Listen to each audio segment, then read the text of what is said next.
You're listening to the We Are Libertarians podcast network. Find all of our shows at wearelibertarians.com. Chronic migraine is 15 or more headache days a month, each lasting 4 hours or more. Botox, onabotulinum toxin A, prevents headaches in adults with chronic migraine before they start. It's not for those with 14 or fewer headache days a month. It prevents on average 8 to 9 headache days a month versus 6 to 7 for placebo. Prescription Botox is injected by your doctor. Effects of Botox may spread hours to weeks after injection, causing serious symptoms. Alert your doctor right away, as difficulty swallowing, speaking, breathing, eye problems, or muscle weakness can be signs of a life-threatening condition. Patients with these conditions before injection are at highest risk. Side effects may include allergic reactions, neck and injection site pain, fatigue, and headache. Allergic reactions can include rash, welts, asthma symptoms, and dizziness. Don't receive Botox if there's a skin infection. Tell your doctor your medical history, muscle or nerve conditions, including ALS, Lou Gehrig's disease, myasthenia gravis, or Lambert-Eaton syndrome, and medications, including botulinum toxins, as these may increase the risk of serious side effects. Why wait? Ask your doctor, visit BotoxChronicMigraine.com, or call 1-800-44-BOTOX to learn more. Welcome to the Chris Spangle Show. My name is Chris Spangle. Thanks so much for joining us today. And I have a guest. His name is Dan Miller, a local historian. I'd say national historian, but you work here in Indianapolis, and we become good friends over the years. Thanks for being here. You're very welcome. Thanks for having me. Local, national, subterranean, whatever word works is fine by me. You've been a guest on the podcast before, and a confluence of events took place in a single week. I booked a trip to Mount Vernon at the end of the month. I signed up for your event through the Remnant Trust. Okay. And then you reached out to me and said, hey, I'd like to be on the show. I was like, well, to talk about George Washington. I was like, well, this is just, this is Providence, as our ancient friends might say. That's true. So why don't you tell us, give us a refresher on Dan Miller. What do you do, and Historical Solutions, American Redo, and your event at the Remnant Trust? Kind of give us your background. Well, thanks again for having me, Chris. I appreciate it. So a little bit about me, historicalsolutions.com, by the way, is the website if you want to check it out. But I've been in business since 2004. Wow, congrats. It's over 20 years now. Yeah, wow. Over a quarter century plus one, right? So I use the past to help people become better leaders. Yeah, which I think is such a brilliant... You were in C-suite jobs, you were in corporate America, and then you loved history and transitioned into coaching people using history. I've never heard of anybody doing that before. I think it's so smart. Well, you're nice to say that. I've done it. I've done it ever since then, which I guess is a measure that it works. Yeah. At least for some people, to keep me going on for 24 or whatever the number is at this point. And honestly, one of my biggest things that I've been doing since 2022 is the anticipation of the 250th anniversary of the Declaration. I started writing about 1772, which was 250 years ago that summer. Yeah. And I've been writing about 250 years ago ever since. So once a week, Americanism Redux or Redo, R-E-D-U-X. You pick your pronunciation. Okay, yeah, so I went French. That's all right. You went Versailles, Indiana, and I went Versailles. That's exactly true. So check that out. It's on the website. It's a lot of fun, and I got to tell you, it's real people, real stories, real life, and it gives you a different perspective on the founding. And we don't need to get into this today, but I need to think through this because there's a methodology in it that I just now have kind of come to realize, which is time at a time. And that's how we live our life. We're doing this on a Monday. We're coming off a weekend, right? Right. And it's time at a time. And, you and I think we know what the rest of the day looks like. You and I think we know what the rest of the week will look like. Right. But in truth, we're guessing. Educated guessing, maybe, but it's still a guess. That's how you're experiencing the founding when you do it a week at a time. Yeah. Now, there's people at that point that are claiming all kinds of prescience, and God bless them. But the truth is they don't know. That's aspirational, and it's a week at a time. And I tell you, it reveals some really important realities that are so ignored or misunderstood or just never understood that I think are critical and I think change the landscape a lot. So more to be said. I won't drag it on here, but... I might drag it on. So essentially what we're going to talk about today is 4 moments in George Washington's life that he said goodbye and exemplified leadership. So that's why I invited you here today. We'll talk about that. But I feel, look, my last name's Spangle. I'm as patriotic as the next guy. I've not been, if your definition of patriotism is loving your country, but disliking your government, I've been very patriotic for 25 years. Right. I'm excited about the 250th, and I've taken the opportunity, starting with Ken Burns in November and just leaning into founders but just with this central question as I'm reading, thinking, watching, what does it mean to love your country? Because there are so many hypocritical pieces of American history, of American society. I have friends on all sides of the spectrum who make good points, right? Like I'm not as ideological as I used to be. I want to love my country. I want to learn about our history. I want to feel good about America. But I also don't want to be a socialist and throw all of that out, or be a Christian nationalist and say this, you have to believe this or else, right? Like, I think it's a very confusing time for people who are a little patriotically homeless. What would you say to somebody like me who is wanting to lean into this, but you don't know where to start, you don't know how to think about it? You do it every day. Why don't you give us some advice? Well, wow. I'd say probably three things. Number one would be trust your instinct. Number two would be use your knowledge. Number three, in whatever form it takes, would be follow your soul. Mm-hmm. So I think if you keep those three threads in your hands, then that's the way to go. That's a great way to proceed. Yeah. I agree with and to some extent live with in my own life much of what you just said about yourself in terms of patriotism, all in, and other isms less so. But I will tell you another thing, which is that, the past is everything. The past is total, which means that the past is perfect. History, in my view, is just a set of slices of the past that for some reason have been remembered.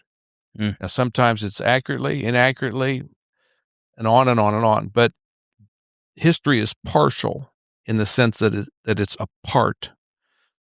The past is impartial in that it is everything. So we have to be very careful about understanding the distinction between the past and history. Yeah, history is something that's provable. So I'm more in the loss of the Library of Alexandria all the time. Mm-hmm. All these great libraries that got destroyed in world wars and by Mongols and all these different, those were texts, right? So that's proof that we no longer have, right? There's information about the past that we can't prove, and so therefore it's sort of that's history is what you can prove, right? I don't think so. Okay. Maybe it's provable, but it will be presentable in some form. It can be presentable in the context of a manuscript about somebody's life. It can be presentable in the context of a court case that's been recorded, either orally or in writing. It can be presentable by somebody's will that they write and leave. So, but I personally strongly hesitate to use the word provable. It's just presentable, and in that it's here, it exists. Now, It may not exist anymore, which is what you're saying regarding the libraries and historical society and so on. But it's present, and whatever's present is in fact part of the past and is in fact history. But it is only a microcosm, a fraction of what totally existed. And now I'll use me and I'll use you as an example. Sure. You and I would each say that we are our respective experts on our past. Sure. But the truth is that what you or me can recount from last week is a fraction of what actually occurred to us last week. And so, and what we may recount from it could be wrong. Yeah. and not through anybody's, and totally different perspective than maybe somebody else who lived through that with you. Who walked down the street at the same time you did at a particular moment. So, I think we need to take that realization, and that feels very real to me, and just magnify it. Then the further up you go in terms of the scale of the history that's being discussed, the further that's true. So, I remember several years ago, I read an account of Pickett's charge. In Third Day Gettysburg, all of that. You'd think if anything could be quantifiable, that would be. But when you start to stack up the accounts of it, there's all kinds of disagreements about the numbers and the positions and da-da-da-da-da. And so just take that for every single instance. I'm reading Pauline Mayer's American Scripture about the Declaration, and great book. I'm towards the end where she's talking about Jefferson and Adams rebonding essentially over their memories of that American Revolutionary period, and and they're kind of forgotten in their own time in a lot of ways. And so other people were filling the void and talking about what they did to promote themselves. And, I forget which founding father was saying, well, I was the one who argued most fervently for American independence. And Jefferson was like, do you remember that? And Adams was like, no, that's not true. Right. And maybe in that guy's mind, he was telling the truth. He was the, sit down, John version of his state or whatever. But yeah, I think that's the hard part about discerning truth. I mean, you take something like, was America a Christian nation when it was founded? Was the intention of the founders to make this a Christian nation? Well, it depends on who you ask, because it wasn't. What day you ask. Right. But Jefferson, writing a lot about Muslims and wasn't intending to put the Creator into the Declaration. But John Adams had a totally different view. It's exactly true. Who had a different view than the secular Ben Franklin. And this takes us back into the redo redux thing, which is ask that. That's a great question. Are we Christian from the founding, at the founding, in the founding? And if you were to, I'm not joking when I say it depends on who you ask and what day you ask them. Also, it depends on where they are. If you walk into a church on a Sunday in mid-July of 1776, and you ask the people in that church, there's a very clear answer. Right. And by the way, it may be no, because it's an Anglican church. Right. The other thing is, if you go down the street and walk into a tavern, there's going to be a different answer there. And the answer will change as to who's in the tavern. Sure. So I think it's much more If fluid. you sit down with our Lieutenant Governor Micah Beckwith, he argues this point. Absolutely. As he and I have done at lunch, he argues it effectively, as would David Barton, the historian. But Gregory Boyd, an author, argues it effectively the other way. And so when you have so many different variables and threads and perspectives, as you're doing your work, how do you discern what's truth? That's a big one. I'm trying to look. I'm always interested in what is the truth, but I'm really looking to share what is accurate. And I'll let other people smarter than me come to their conclusions about the truth of something. I just want to give them what's accurate for them to do that. So everything I try to do in my Redux is I'm striving for accuracy in what I'm sharing. By the way, in story form, these are just vignettes and stories that are about each week.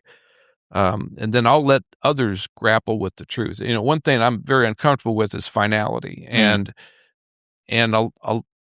many people tend to talk about things in tones of finality. And I'm not going to be the person probably to do that, unless it's to point to my own shortcomings and to everybody else's. There's a finality to that. But I would urge everybody to always keep front of mind one of the things that Lincoln was so gifted with, or at, and blessed with, which was his humility, which to me is an anti-finality position. I could be wrong.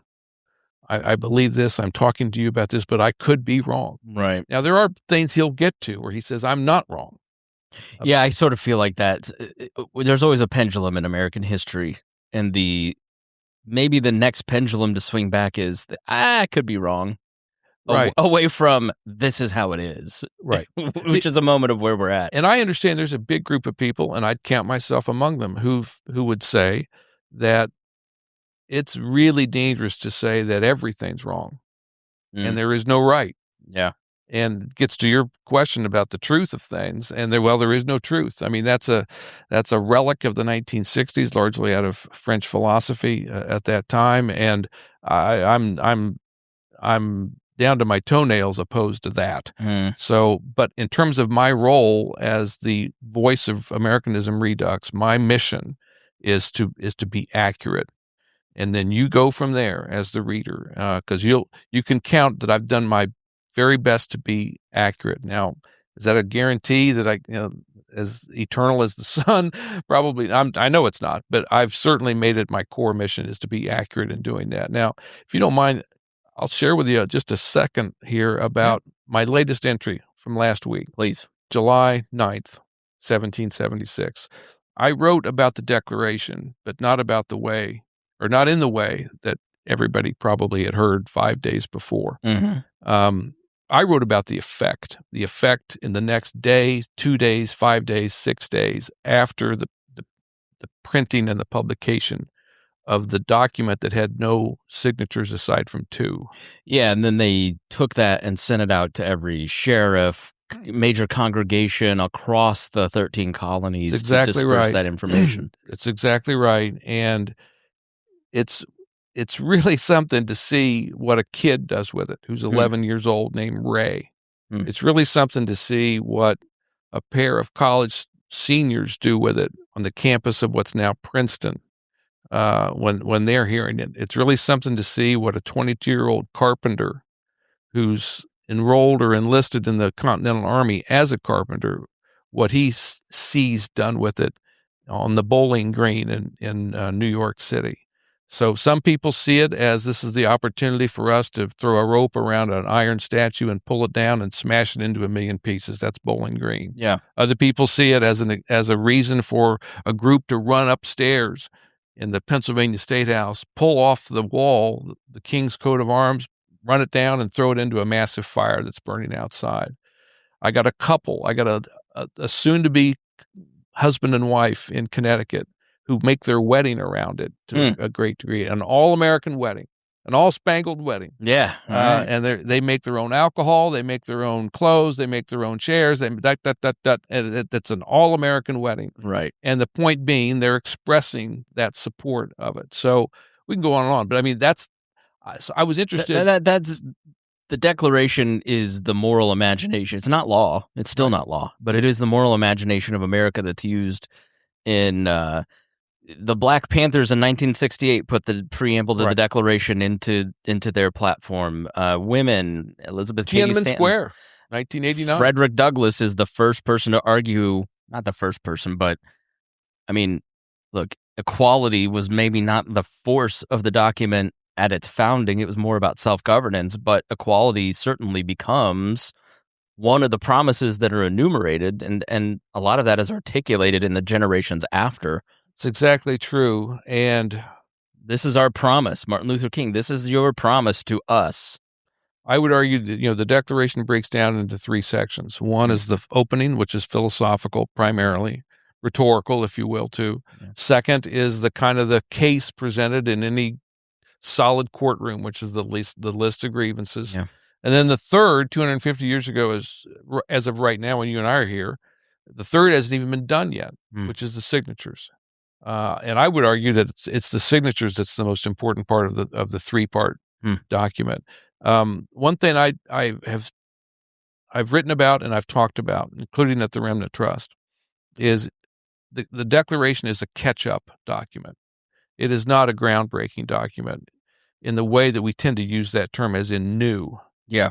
It's groundbreaking. Okay, I can absolutely go with that, especially with the signatures attached.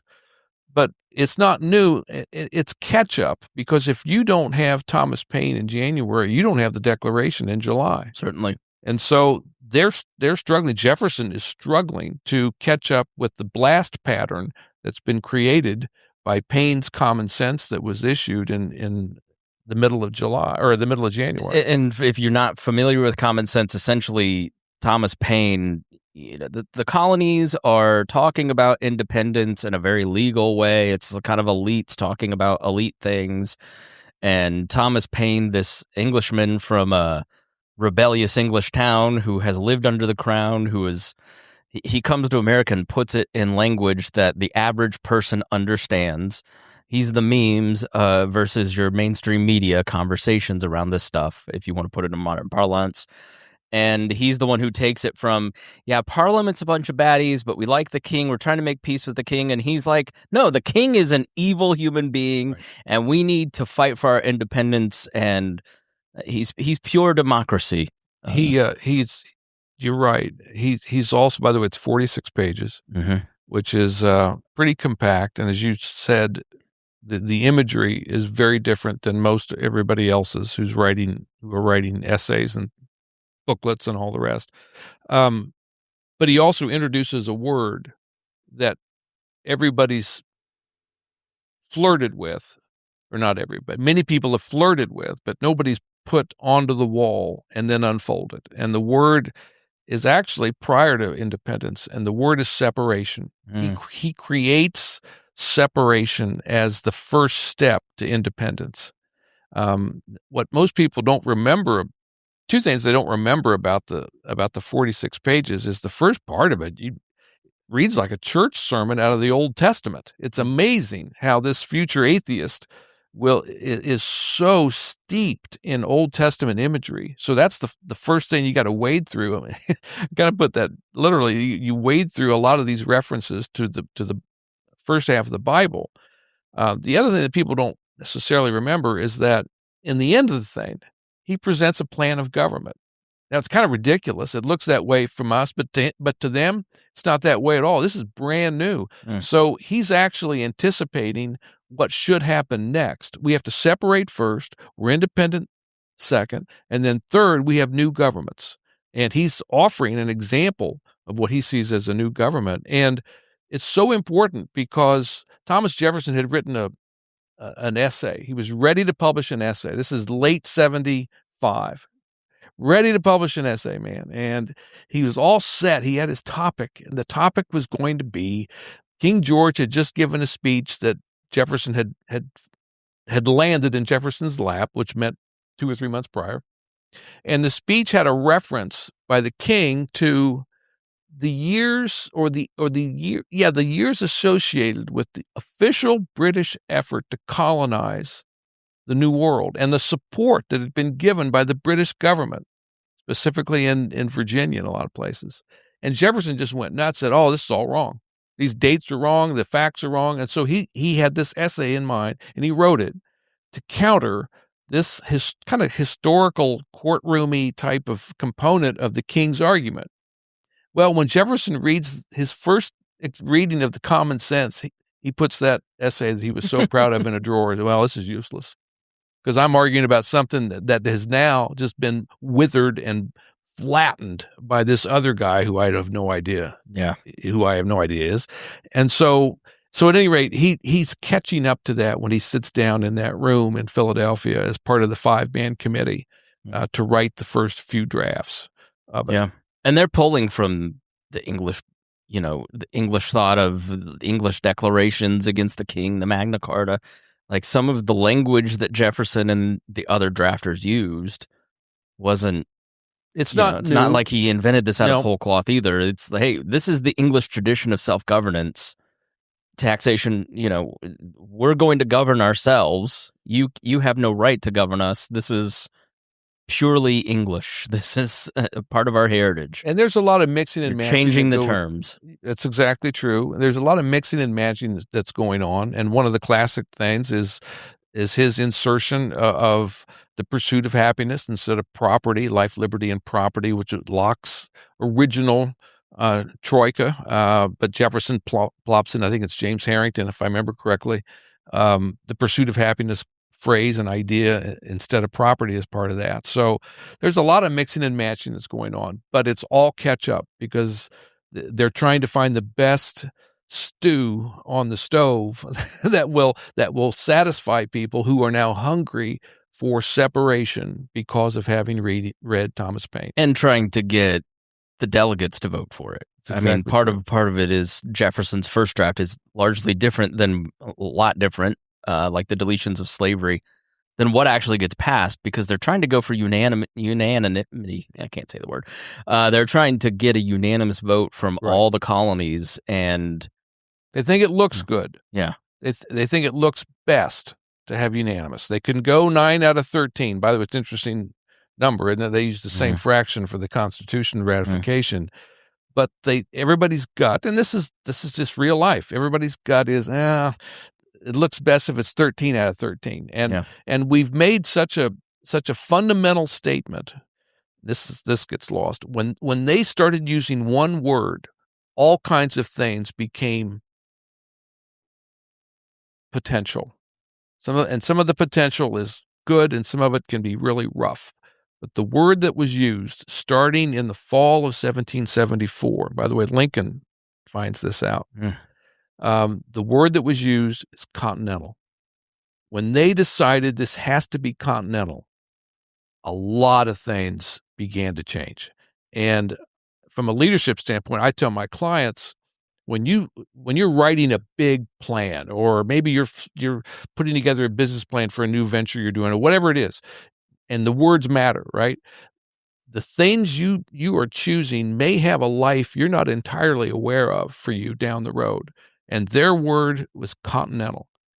So that means then everybody's got a hook to hang on and come back to and say 9 out of 13 doesn't work if it's continental. We've got to be 13 out of 13. If you don't use the word continental, you don't even need to have this discussion. Yeah. But because they had embraced it, almost 2 years earlier, now we've got to have unanimity. And that's going to mean all kinds of horse trading to get that true. So we could go on and on about some of this, but again, I just encourage folks to realize, when words matter, they're going to have a meaning that you're not fully aware of down the road. Yeah, this is the first I've heard of it. So you tell me if I'm wrong, but it sounds like that's a beginning of e pluribus unum. That of course the idea, hey, we've got to keep the union together. That idea sets the stage for the next century. We're living it now. Yeah, we live it now. And so I have 3 themes that I've uncovered in Redux, and I split them by years. So the first one, 1774 to 1776, union first, nation second. And I'm going to contradict myself. Okay. It won't be the first time today. That is the truth. You look at the documents, you pause and try to enter the minds and hearts and souls of the people of the period. It's union first and nation second. I'm a Lincoln on this. Explain this. Just give me a little more detail. Union meaning collection of states versus collection of Americans. Collection of communities. And the communities were called colonies, but the colonies had subparts to them as well. Sure. Particular towns and so on. New Hampshire had like 3 towns. Still does. It's exactly true. And some of the towns outsize one another. Yeah. So if you're a port called Philadelphia, you have a different relationship to the rest of your colony. So, but it's the union of those communities that was formed first. When they came together in the first capital G general, capital M meeting, and that was what everybody agreed to, was the general meeting in early September of 1774. They knew they were sitting down and beginning to talk about and think about and feel about a union together. They had tried it a couple of times before. It didn't work. The clearest way that they had tried it was in 1765-66 with the Stamp Act resistance. It had a little bit of success, but nothing enduring. Yeah. And once the Parliament repealed the act, its existence went away. The reason for its existence, raison d'etre, the reason for its existence disappeared. Kind of like the Cold War a little bit. Yeah. So, but boy, you get to September of 74 and the dynamics have changed.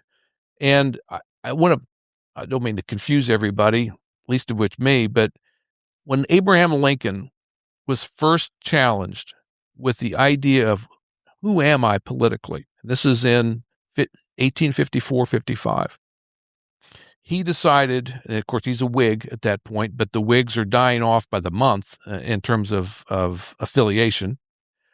He decided he was going to take time. Lincoln being Lincoln, I'm going to take time and I'm going to dive into the documents, the big documents. Right. And he does.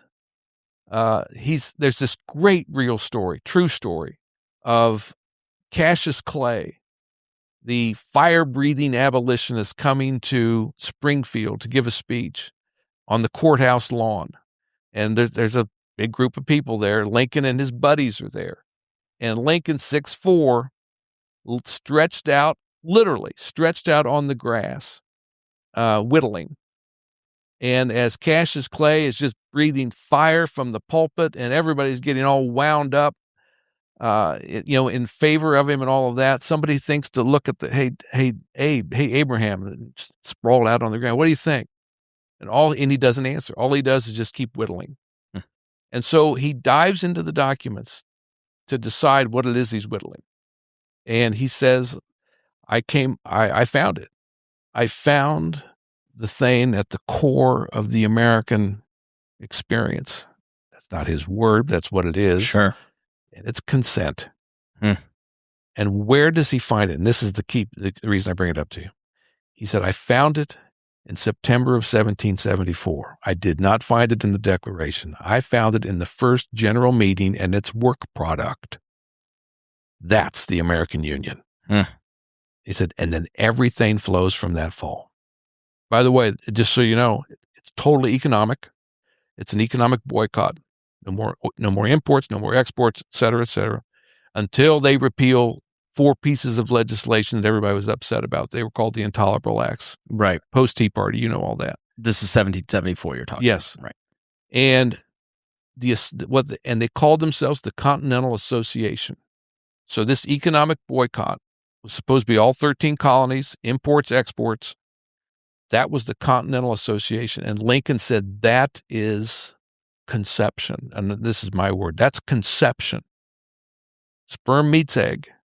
And you see the Union conceived right there. Ken Burns really leans into that too, saying, women are a huge part of that moment. Oh, absolutely. Because they're the ones making purchases. And because women across the continent made the decision to go American made and to do without 1776 pens, John, right? You're right. Right. Like it's a hugely important moment. And I think this is, it's old white men founding, rich white men founding a government for themselves, but it's women making purchasing decisions. It's free black men in Massachusetts forming a regiment early in the war. And this is the most integrated army that America will see until World War II. Right. Fighting for this idea of a nation, right? Or as you say, a union. That's exactly true. And so to take us back up into the Declaration, and 250 years ago right now, what they're reading community by community or having read to them is a birth certificate. And the birth certificate describes the baby called the nation.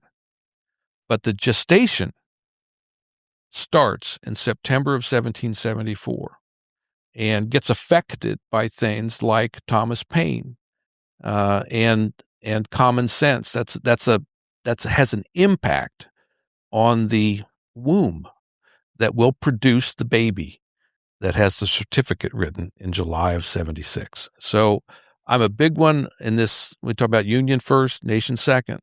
Well, that's gestation. And some creatures take more time to gestate than others. Elephants and hippos and all the rest. So we have to understand what's occurring in the gestation that affects the DNA and what will be born and then start to grow after the Declaration arrives. So I think we really need to recover the gestational period and learn about that DNA of ourselves. So you mentioned 3 things that you've learned doing this series. Yep. So there's 2 and 3, and then we'll move on to Washington. Sure. So first, union first, nation second, 1774 to 1776. Second one, 1776. Notice I'm using that year again. 1776 to 1783 is war first, independence second.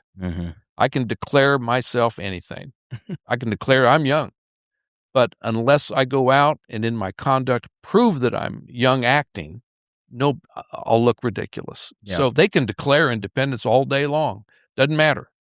What makes it true will be the war. And so what I would argue and what I tell people is we study Locke and Jefferson and all of these important things, and they are important, and the sources and the other kinds of things. What if you thought of the war as a book and the war as the author of its own book? And that author and that book had every bit as deep of an impact as any other philosopher or written word ever did. Much like look at the fallout in society from Iraq. Or course. look at the fallout in society from Vietnam and World the way War soldiers II, were. Civil War, for Pete's sake. World War II, you want to talk about the the period from 45 to 2000 is like these men like my grandfather who were in these institutions that saved the world. And so let's trust institutions and build institutions. And then the Vietnam generation comes in and goes, let's tear down the institutions, right? So I think that's exactly right. I think if you look at, I think that's a really understated point of look at what war can do in a society that is, I mean, for South Carolina, Massachusetts, this is total war in certain places. It is. And I just scream this from the rooftops of how important this is and to overhaul and overturn our thinking of what it is. Yeah. That's why I say act as if it's a book and act as if it's an author. And I think that starts to kind of change how you approach war's reality for these 8 years. The other thing I'll say to you along these lines, just as an illustration, let's take our big three Federalist Paper authors, Hamilton, Jay, and Madison. When they write that work, and it's only one of many that has an impact, obviously it has a big impact, they're writing from their experiences when? During the war. It's the war that defines their experiences. It's not governmental debate. It's not, well, Plato meant this and Aristotle said that. They're trying to deal with how do we fight and win or not lose a war. And that's a lot different than how do we balance the budget? How do we pave the roads and all of those kinds of governmental functions. And so you really have to credit it for what it is, which is, I would argue, the most important influence on the national formation. There is no second. There's maybe a fifth, and the other three are blank. So war first, independence second. Now, one thread before I get to the third, and I'll shut up. One thread that's running through these things is, we like to focus on the institutions, the Congress and the legislature and the branches and all those kinds of things. It's important. We like to focus on the processes of the institutions. But what I think Americanism Redux reveals is that there's an additional component that has to be accounted for, and that's relationships. The relationships between the people doing all of this is critical, or are critical. They are paramount in what they mean for how an institution will function, and how a process will work, and how a structure or a scaffolding will hold together. I mean, we can talk about legislature and executive and judicial and all the rest, but the reality is that the people who are tinkering, building, designing, redesigning, retinkering, all the rest, they're doing that in relationship with one another, but also in relationship to many other things, which is maybe specific places, specific moments, and so on. So relationships become an essential way of understanding how things happened and how they've come to us. I'm sorry to go on about it, but I the popularity of Founding Brothers 20 years ago, It's like it took these guys from the previous generation's conception was marble figures who did no wrong, and Founding Brothers made it like these guys fought and had petty arguments, and Hamilton gets killed by Burr. Like, let's humanize this a little bit. And I think that's been the great gift to Americans over the last 25 years is a writing of history that's been a lot more human about the founders than trying to create a national myth. Right. Right. One quick thing about Washington that I bumped into in my Redux. This is from, I don't know, late 75, early 76, where he's had some success. I think it's before the Siege of Boston is actually won. He's had some success, and somebody writes to him about it, and Washington replies back, "Thank you for your congratulations. Thank you. Appreciate it." And then he says, I've really fallen down on something, and I want to address this because it's critical that I get onto this. And here's what it is: dinners. I really need to start having dinners with people and specific people. And that's got to be a regular thing I'm doing. Yeah. And I want you, I think it's Joseph Reed, perhaps. I want you to let's start putting together a schedule of dinners that I can have that are going to build these relationships. I thought that was just a really remarkable communication that he did. So that's the second, right? War first, independence second. And then my third and final one, 1783. And again, note, I've borrowed a year, so I'm overlapping a year. That's very purposeful. The theme is some peace first, more perfect second. So I went back and thought, what is one reality everybody shares heading into this third and final period? And remember, they don't know what's happening tonight or next week. Right. The reality everybody shares, perfectly and imperfectly, is peace, the absence of war. Now, those are two different things, I realize, but there is some element of peace that appears by late 1783. And I don't care where you are. Now, you can be on a plantation as an enslaved person. You can be whatever. I mean, but still, you're in an environment where there's some peace, and broadly speaking, that's true for everyone. Now, you may get punished tomorrow for something that you've done today, or you may have various things happen next week that don't constitute a lack of violence. But the fact is, on a national basis, it is some peace. Everybody starts there. Right. But it changes quickly. And it takes you to then a desire to secure a more perfect union. Yeah. And now we're right back to where we started. Not a more perfect nation, a more perfect union. So I think that's my theme for the third piece. Yeah, I think when you look back in history, presentism is always brought up. Like, we judge history by our standards and what we think values are or ought not to be. But I mean, so much of it's just compromises to get to just inch forward, right? Like, look at our own time. It's this housing situation. Everybody thinks housing needs to be more affordable. Congress finally passed a law on something. And then the president's like, nope, right? So there's never unanimous agreement. We are going to talk about, in part 2, George Washington. Okay, we started nerding out on the Declaration. We talked too long. And Dan has to go to an event. So we're going to do a part 2. He's going to come back and we're going to have a conversation. And what I would love to talk about in those 4 dates, you have, with George Washington, we have 4 periods in his life where he transitions. Right, Washington is a surveyor turned soldier turned planter turned soldier again turned planter turned president turned planter. Right, and there's so many facets to this man, and so many different pieces of American history contained within George Washington, and contradictions and wrestling with issues like slavery. Right, he's also a great leader. Right, that first letter that you're going to bring to our attention in the next episode. He is leaving his command in 1758, and his men are like, please don't go. We don't want you to leave. You whipped us, and you were beating us, and you were disciplining us, but we don't want you to leave, right? So what I want to talk about in the next episode is continue the conversation. What are lessons? Glenn Beck wrote a book called Being George Washington.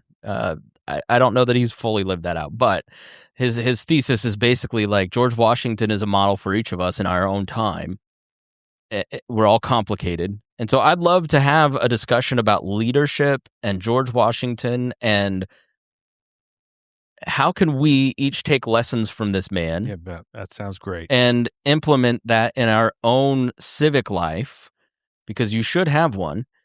And how can we take the ideals that we just talked about in this episode and turn George Washington's life and these goodbyes into a playbook? How does that sound? That sounds great. Can I give you 2 things to kind of tuck into your cap here as we head? All right. Tease it, please. Here we go. Number 1, remember, well, there's no reason to remember because I didn't say it, but I have a definition of leadership that probably I need to share. Okay.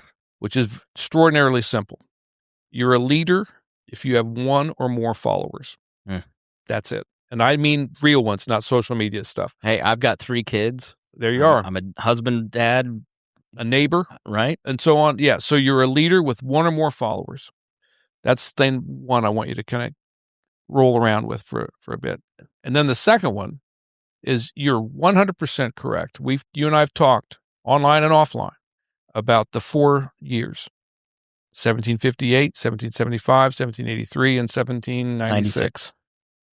What I want everybody to kind of be ready for is a discussion about, is there a 5th year? I have it in mind, and I'll be interested in your reaction when I come back. Okay. All right. Well, Dan, tell us about your Remnant Trust event real quick. Sure. And plug that so people can come and hear you do this in person.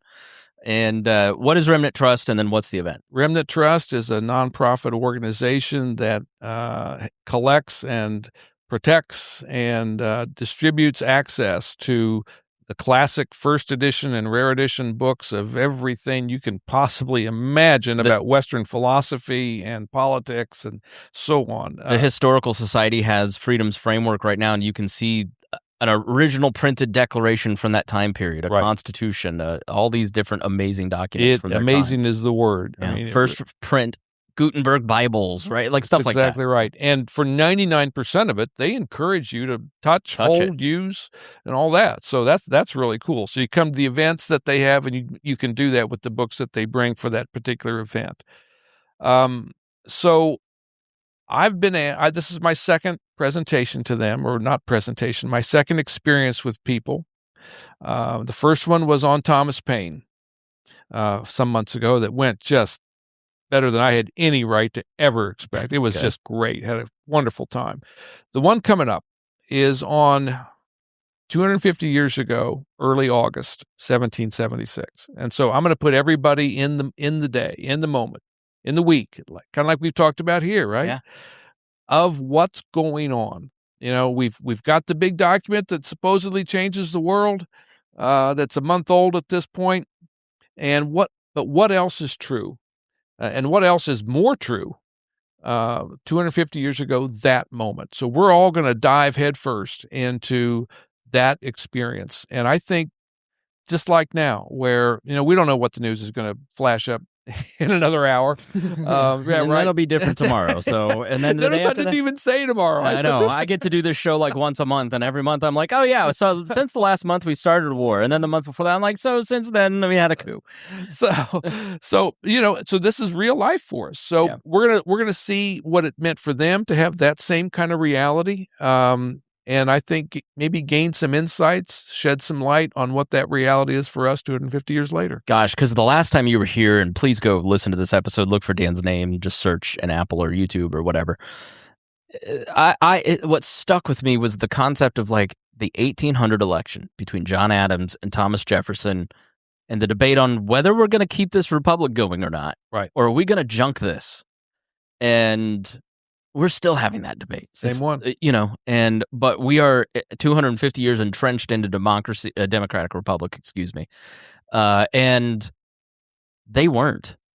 It wasn't guaranteed. It was a huge shift for their society, John Adams, Mr. Freedom, just signed the Alien Sedition Acts. Right. So, yeah, fascinating stuff. Follow Dan, again, historicalsolutions.com. That's correct. Go sign up for his email newsletter, follow his content, and come out to Remnant Trust. I'll be there. So if you can come, if you want to meet me, you can meet me. You can meet Dan and all the other locals who really love this stuff. So Thank you so much. If you're listening to this program, point of personal privilege, I'm helping start a group for the Dispatch. Do you know the Dispatch? I'm a subscriber. Okay. Well, tomorrow night, so this is going to air today because I don't do a lot of editing. Tomorrow night, Tuesday evening, if you were listening to this, we're going to have a get-together for readers, and I'll put in the show notes a link with the details and to sign up because I didn't know I was going to do this, otherwise I would have prepped. But it's called the Dispatch Juntos.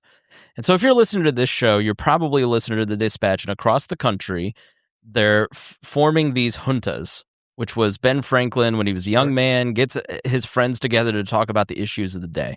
And so they're taking that idea and extending it to their readership. There's one near you, I promise you.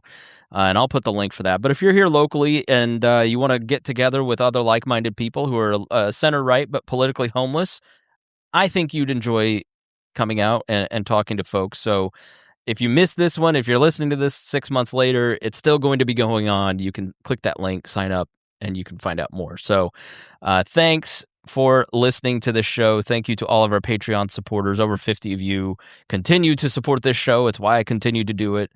And to the thousands of you that still listen, I can't believe it. And thank you so much for continuing to be part of this community. And thank you, Dan, for joining us today. Happy to be here. Thank you. And we're excited to have a conversation with you here in a week or two.